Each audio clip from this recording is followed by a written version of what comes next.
Allah hayır versin, Allah mübarek eylesin. Milvan elinin gözü aydın olsun.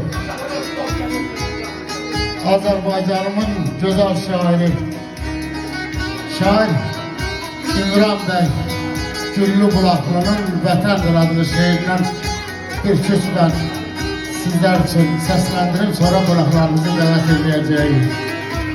Yaşa!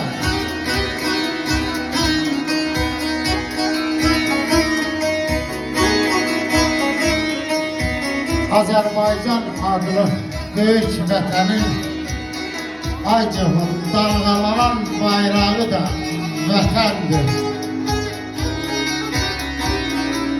Od yurdunda o derlerin keçtiği, keçmişi de uçağı da vətəndir.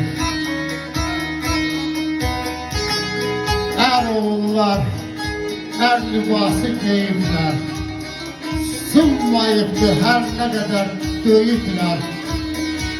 Kılıcımdan alov tören deyipler, ateşi de ocağı da vətəndir.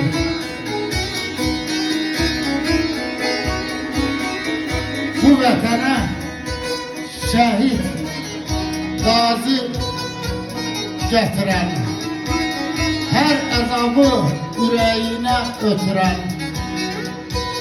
kollarında merd oğullar yetiren, anaların kucağı da vətəndir.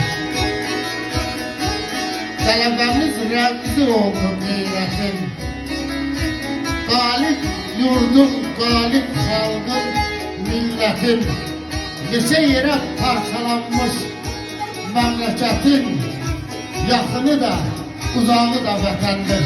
Vətənimiz sağ olsun, Azerbaycanımız var olsun, sağ olun.